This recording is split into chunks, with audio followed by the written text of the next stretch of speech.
Ladies and gentlemen, General Michael Hayden.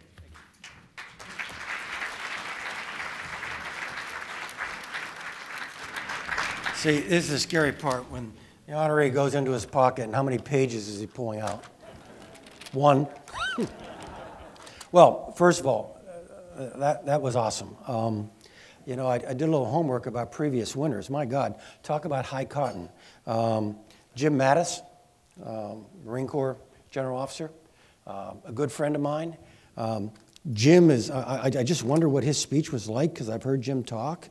He's very salty, you know. He's famous for going into Anbar province and sitting across the table to a bunch of Sunni chieftains and said, I didn't bring my artillery, but if you, we get the rest. Henry Kissinger, another awardee. I feel a sense of kinship with Dr. Kissinger, not because I'm in the same zip code or neighborhood with him, but he was actually the honoree for the CIA Officers Memorial Foundation last year. And he was being interviewed on stage. We didn't require him to give a speech. It was an interview with John McLaughlin, one of our former directors. And this was at the height of that Angela Merkel cell phone thing. Did you read about that? Okay, yeah. Kissinger had a wonderful quote. He said, we need to remind the Germans that there are no friendly intelligence services. There are only intelligence services of friendly nations. I like that. Robert Kaplan, whose Balkan ghost I had under my arm when I was Chief of Staff for Intelligence for U.S. forces in Korea.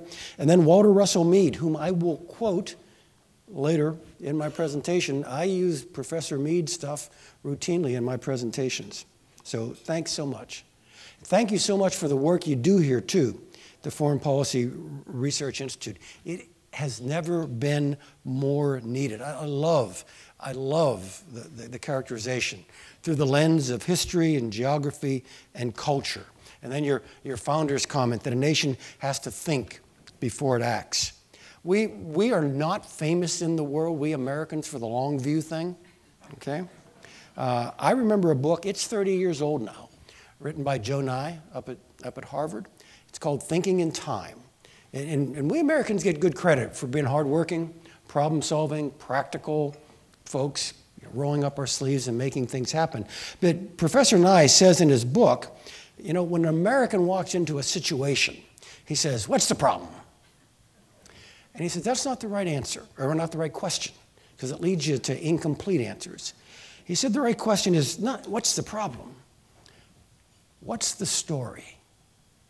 And I think that ties in pretty much to what this organization tries to do. What's the broader arc here? What's the larger, longer context? So I'm going to talk tonight. I get, you know, my second life here, I've been out of government now about 5.5 years, and I get to talk to a lot of groups. And you know, one of the standard requests is, what keeps you awake at night? And as fellow Pennsylvanians, I think you understand when I share with you the defensive line of the Pittsburgh Steelers. Okay? But that's not what they want me to talk about. And so I've gone around talking about different things, but you know, there's so much going on now. It's almost like following the bouncing ball, or what's the shiny silver object we're going to focus on tonight when we go home and tune into our favorite 7x24 news network and see cell phone video from somewhere where something ugly is happening. They asked President Obama, boy, there's a lot of bad stuff seemingly going on here now. And the president said, and somewhat accurately, the president said, well, you know, it's just that we're more interconnected. We're just seeing more stuff. Back to my explanation about we're all going to see somebody's cell phone video tonight. But it's more than that. There's just more stuff going on. There's just kind of more perturbation out here on the surface of the earth. But it's a hard task and frankly unrewarding to just kind of, oh, it's going to shake over there now, and now it's... What's going on underneath? What are the tectonics? Why is the surface of the earth shaking in so many places? So I'm going to suggest to you 3 tectonics tonight, just 3, right? But I think they're really important, and I think they suggest why this world is turbulent, and in some places as traumatic as it seems to be. So, tectonic number 1. Jeff mentioned I worked on the NSC staff for Bush 41. That means I worked for Brent Scowcroft. who is still one of the great strategic minds now or at any time in the history of the United States. Brent wrote an article 2.5 years ago now for the Atlantic Council. And essentially what Brent said in the article was, you know, when I was doing my thing, all the pieces on the board I cared about were nation states. And I frankly moved those pieces around through what you and I today would call hard power. And those of you not following along closely, hard power. Masses of men and metal at the right place at the right time. And if we liked you, it was the promise of masses of men and metal. And if we didn't like you, it was the threat of masses of men and metal. So Brent, hard power, nation states. And what he said in this article is, although those two statements are not untrue, they are far less true today than they were when he was doing his thing, which he describes in the article as, at the height, National Security Advisor for Ford, and the back end, National Security Advisor for Bush 41, of the industrial age. And he suggests that most things in the industrial age trended to strengthen the nation state. Okay, that if you're going to industrialize a society, you need a powerful center. All right, we look at our own history. We remember the Republican Party as being an anti-slavery party. That wasn't the only plank in the platform. The other plank was the construction of a national infrastructure to support the industrialization of the United States. That's all those sweetheart deals for railroads and everyone else so that we could build infrastructure. Communism, horrible theory of history, worst theory of government. But not a bad approach if you want to rapidly industrialize a backward agrarian society. In other words, the industrial age trended towards strengthening the nation state. Another couple of examples. I'm looking around. There are some other folks here of similar age, so you're gonna resonate with this. By the way, I say this on college campuses. I got to explain it. But you all, like me, are old enough to remember when making a phone call was such a complex undertaking that we could only trust it to a government or a government-controlled monopoly. Remember? And the last thing anyone in this room wants to think as you leave here tonight, that the success of your next email, SMS text, or phone call is dependent upon the folks who brought you the HHS website. Okay. Whereas the industrial age strengthened the nation state, the post-industrial information age erodes the power of the nation state. In other words, things that we used to think only could be done by government, phone service, are now being done by sub-state actors, groups, gangs, even individuals. All of us have been empowered magnificently. Again, I'm old enough to remember I used to have to get in the car, drive, go to a building, get out, go in, and talk to a human being to get my money. And when was the last time anybody here did that? By the way, when I say that on college campuses, the reaction I get is, money? Okay. Okay. We have been wondrously empowered to do things on our own. But that wondrous empowerment has an incredible dark side. It pushes power down to sub-state actors and to groups and to individuals, some of whom are very, very malevolent. Try this. I'm old enough to remember I never lost any sleep over a religious fanatic living in a cave in the Hindu Kush. And yet, we now do. The First Tectonic is the second great age of globalization, first one being the age of sail. The second great age of globalization, which has made us so interconnected, has jammed together the good and the bad and the strong and the weak in ways we have not been jammed together before, has made us vulnerable, not to malevolent state power, has made us vulnerable to the byproducts of the absence of state power. Remember that what keeps you awake at night request I keep getting?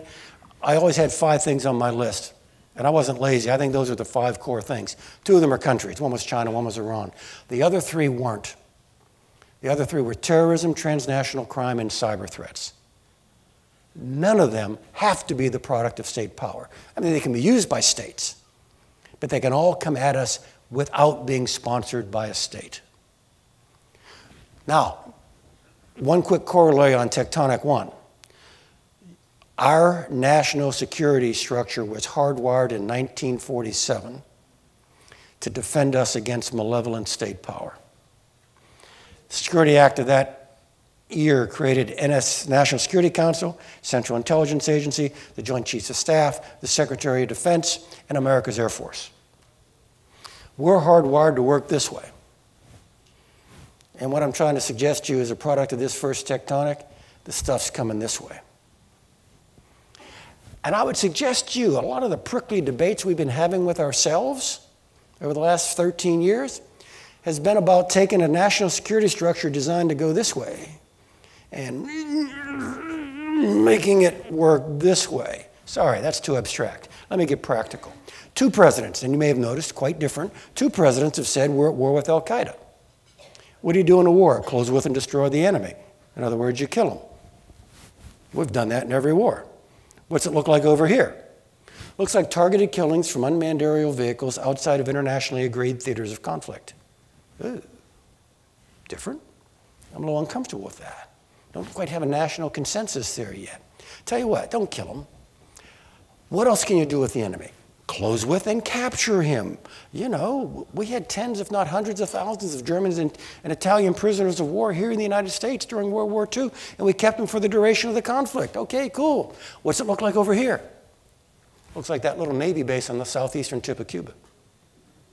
All right, I'm a little uncomfortable with the capturing thing too. How about you just do your intelligence thing? How about you just figure out what these guys are doing? Why don't you intercept their communications? You know, Bletchley Park, Enigma, Purple, Battle of Midway. Routine stuff. What's it look like over here? Everything Edward Snowden has told you about for the last 16 months.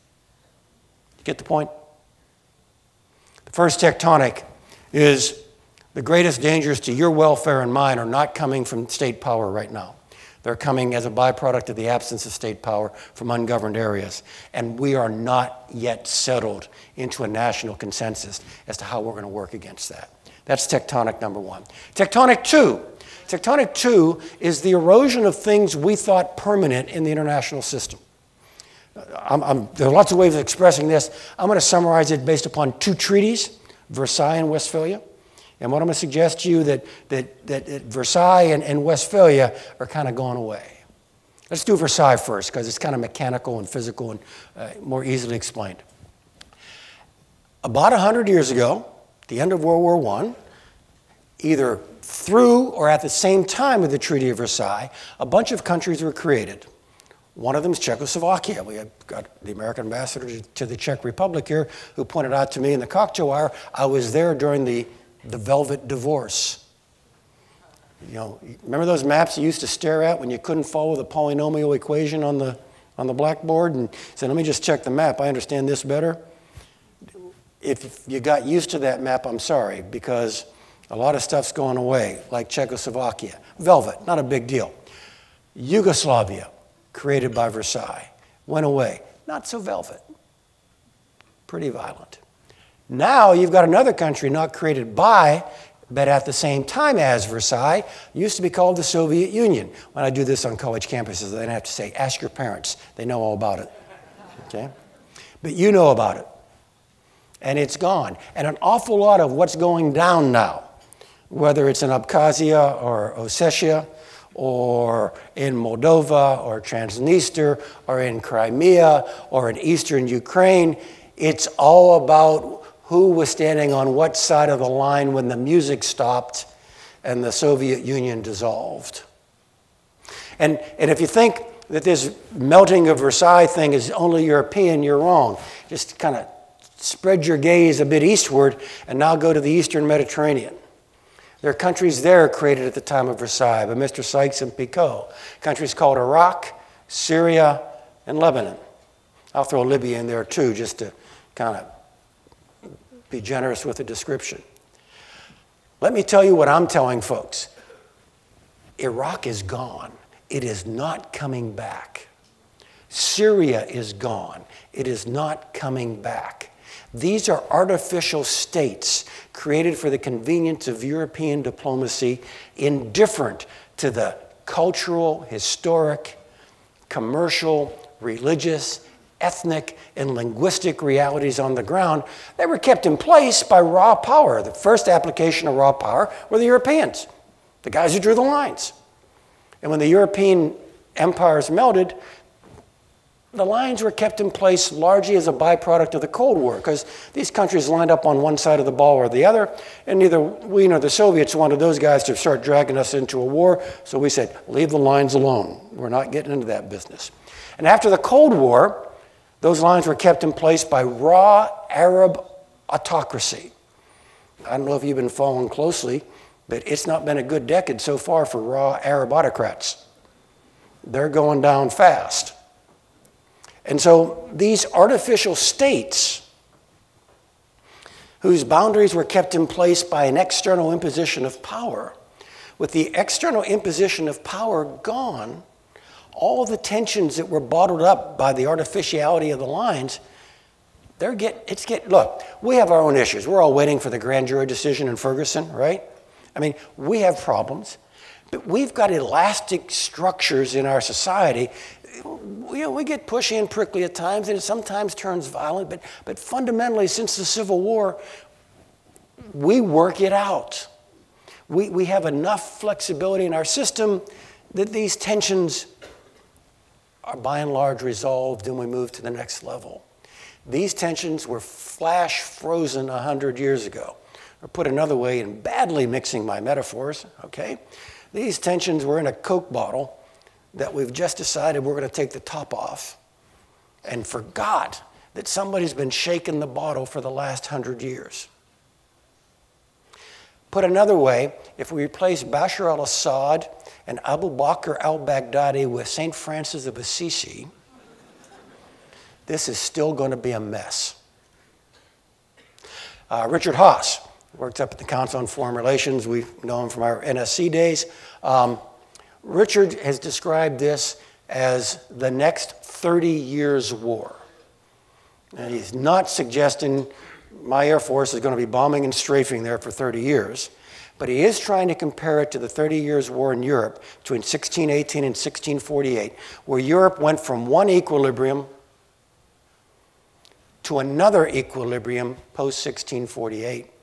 And in the intervening 30 years, 1/3 of the continent died. That's what Richard is suggesting. This is a generational thing. Now, I mentioned Westphalia. Okay? Westphalia ended the 30 Years' War. And there's a bit of erosion about Westphalia, too. Now, Westphalia is a very fundamental treaty for us in the West. In the arc of Western history, Westphalia is the handshake. This ended the 30 Years' War, which is fundamentally a war of religion. Westphalia is the handshake amongst us that fundamentally said, we got a long list of reasons to kill one another. Let's take religion off the list. Okay? In other words, we in the West decided that we were going to separate the secular from the sacred. Now, what's the relevance of that today? We in the West are making the presumption that one of the other great monotheisms of the world, Islam, is going to arrive at the same deal at some point in its history. That Islam will agree to separate the secular from the sacred. You know, 1 point is not a trend line. And we've got 1 point. That's how Christendom did it. That's how Christendom made its compromise with modernity. We are all operating under the assumption that the other great monotheism will do the same thing. We'll see. That's only one element of Westphalia. There are other elements of Westphalia. Westphalia is that the nation state, remember back to Brent's thing? The nation state is the fundamental unit of international discourse, and the nation state almost has some sacredness with regard to its boundaries, or its reality, or its sovereignty. That reality is being gnawed at from the left and the right. If I say R2P, does the duck come down and, okay? R2P is a broad concept called responsibility to protect. It is a justification that the UN used for entering into Libya about 3 or 4 years ago. It is the right of the international community to determine that what's going on internally in another country is so displeasing to the community that the community can override the sovereignty of that country. Remember Westphalia, sovereignty, big deal, internal is internal. Nod from the left. The Westphalia concept is getting nod from the right by Vladimir Vladimirovich. Okay?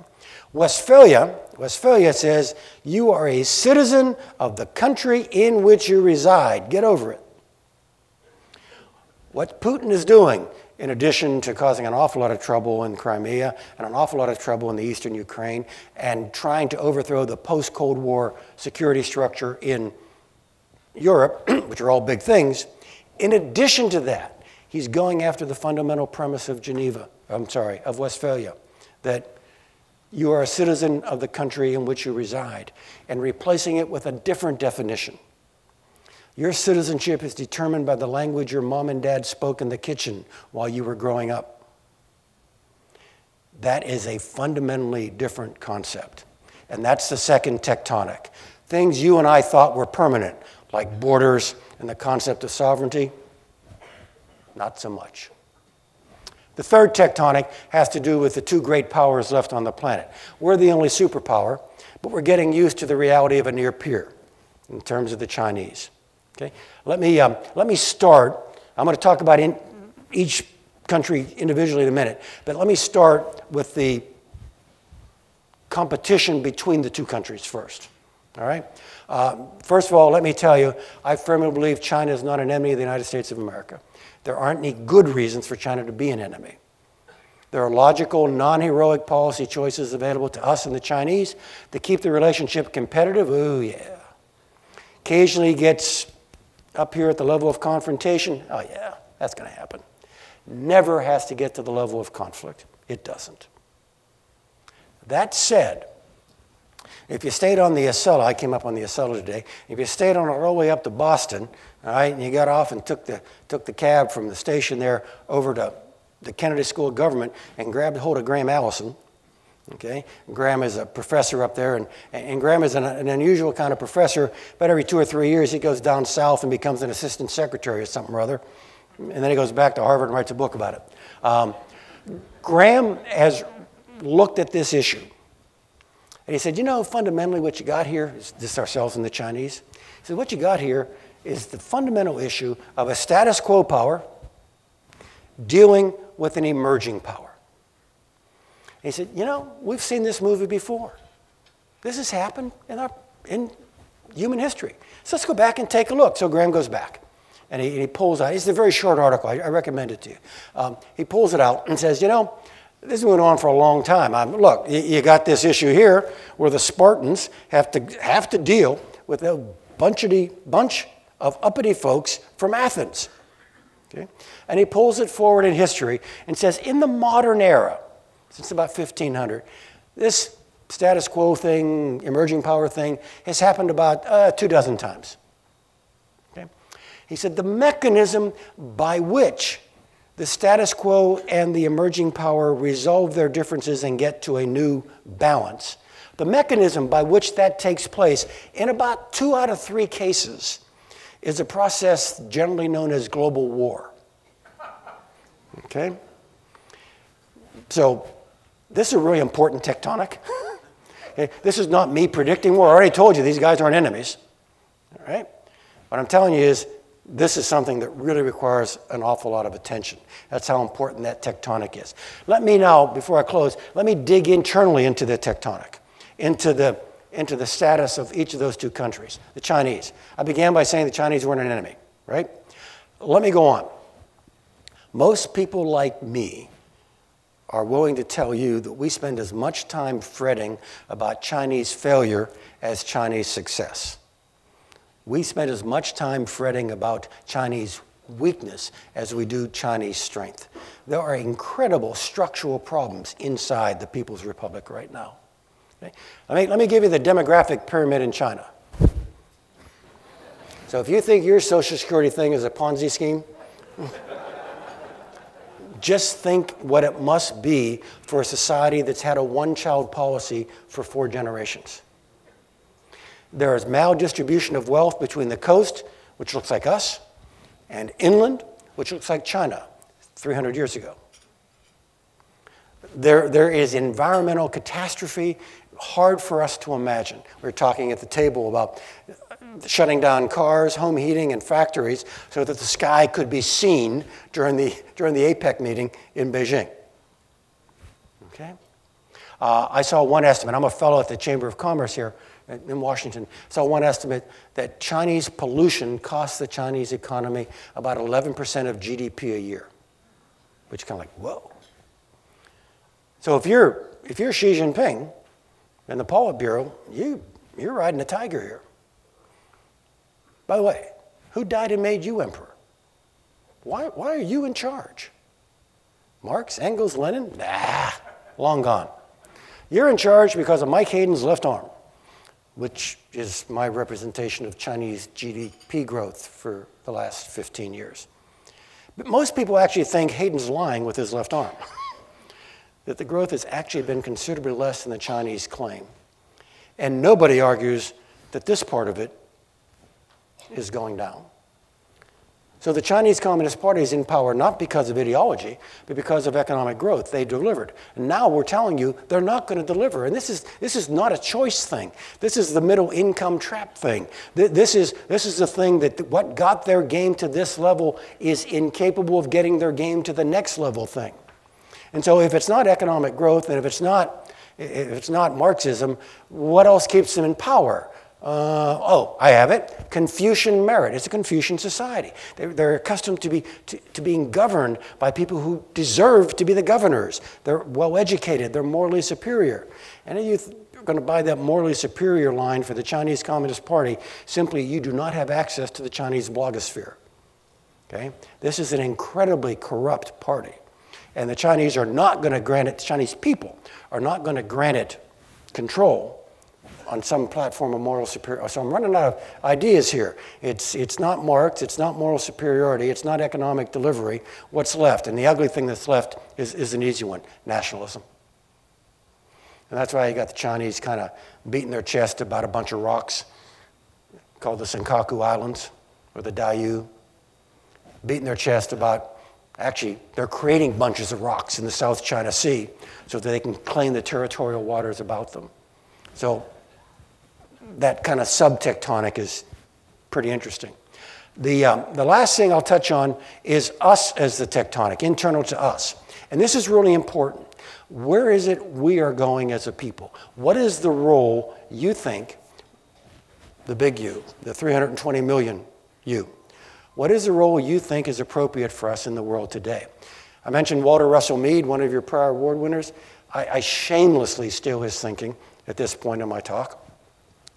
Professor Mead says you can divide American presidents into 4 baskets when it comes to their foreign policy. He said you can have a Hamiltonian foreign policy. Hamilton, Secretary of the Treasury. America can't be free unless it's prosperous. America can't be prosperous unless it's strong. Okay, Hamiltonian. Kind of wrapped around commercial things, but brings in national power too. I think Governor Romney would have been Hamiltonian.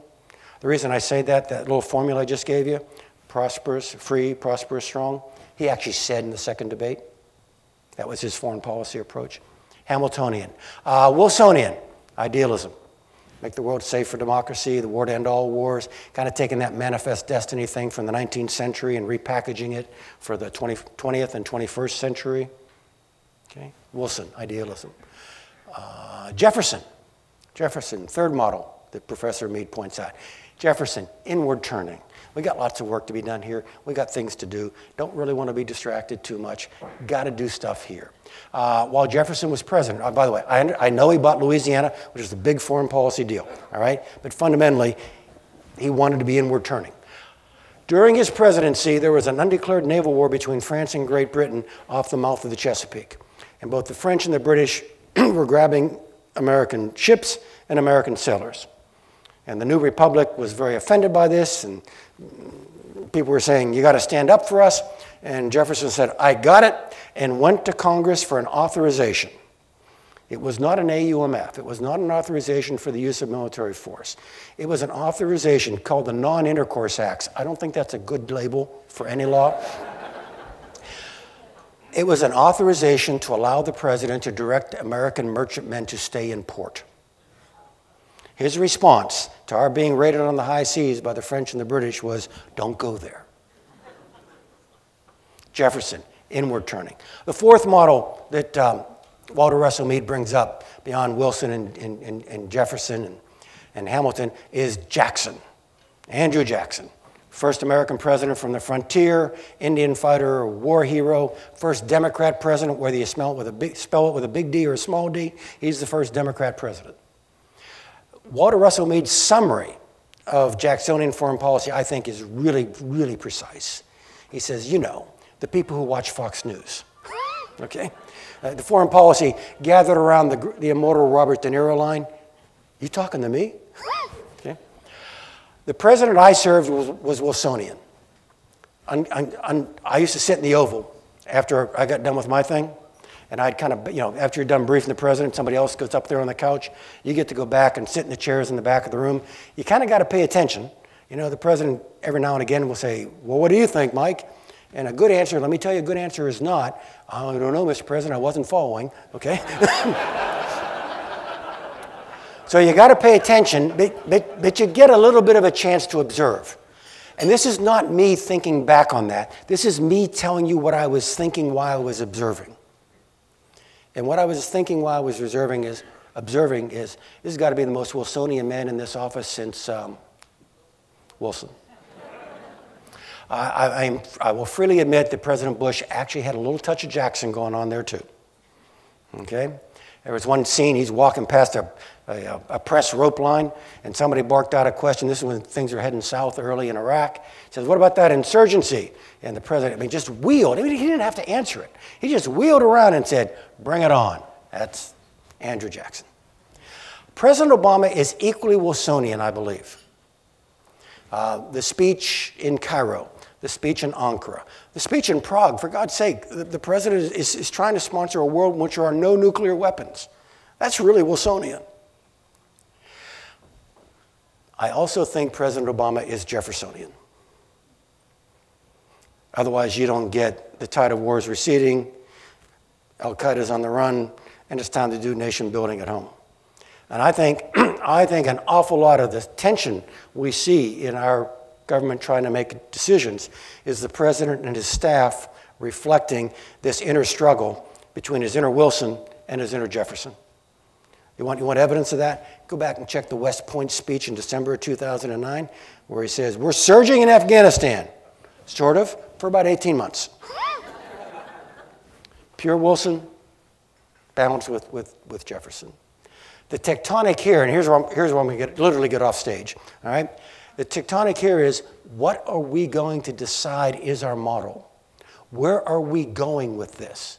Remember that speech now, what is it, about 6 weeks ago, when the president said, you know, the speech this president never wanted to give, the one that began after 7 o'clock Eastern time and began with my fellow Americans? Remember that speech about ISIS? Okay. You all probably watched that with great interest. Your interest was minuscule compared to the interest that people like you around the world had in that speech. For the rest of the world, this is the tectonic. If we're in Paris and I'm the former head of DGSE and you're a bunch of French foreign policy thinkers, I'd have started with this one. This is the one everyone is watching. What are the Americans going to do? And by the way, I've always had my struggle with American exceptionalism. All right, I kind of think we're exceptional, but it sounds a little too bombastic, it's a little too chest beating and so on. Okay, I learned my lesson 1994. So what's that make it? 20 years ago, in Sarajevo. I was with the U.S. European Command. That was the war in Bosnia. Sarajevo was under siege. I was in the Sarajevo market about 2 days after a Serbian 120 millimeter mortar shell, which is a big mortar shell, had been shot in those 1 in a million shots, really high trajectory arc, went over a bunch of really high-rise buildings, came down on the market, and in the market they had, the stalls were kind of had those metal frames, you know, that kind of keep the canopy up and so on. It's the middle of winter, it's February. And the shell came down and it hit the framework. So the 120 mil meter mortar, which is, again, a good-sized shell, detonates at about 8 feet. It just blows the shrapnel everywhere you could think. So there were dozens killed. And so I'm in the Sarajevo a day or two later, and I go to the marketplace. And I'm there, and I'm walking around, and I can see the shrapnel holes in the asphalt that form the floor of the market. And I'm just observing. Now I'm there, it's winter, it's bitterly cold. I'm in my battle rattle, I got Kevlar on, I got a parka on, I got a helmet, I got a weapon, and I've got an American flag patch here. And I'm just walking around, and at some point, one or another Sarajevan sees the flag, and he points to the flag. And other people gather, and they point to the flag. And they said, America, USA, USA, USA. At that point, I came to the realization that it really didn't matter whether or not I thought we were exceptional. Everyone else does. And there are certain expectations. You didn't earn it. A lot of you probably don't want it. But the accidents of history and the will of the Creator have put us in a place where what we do matters for the welfare of the planet more than any other country. And by the way, if we do this half well, if we do this to the best of our ability, the best mark we'll ever get from history is, as global hegemons, these guys weren't bad. But that's as good as it gets.